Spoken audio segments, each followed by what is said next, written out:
Hello! In this video I will show you how to install Microsoft Edge browser on OnePlus Ace 3.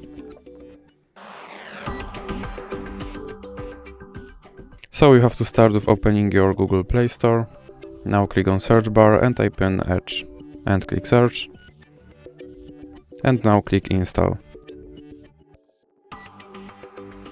Now you can click open.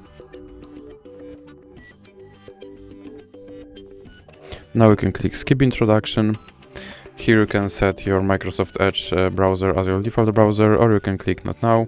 Here you can customize your homepage, or you can click not now. Now you can sign in to sync your data, or you can click not now, and here you have to confirm your data and privacy settings. Now you can try out Copilot, or you can click start browsing.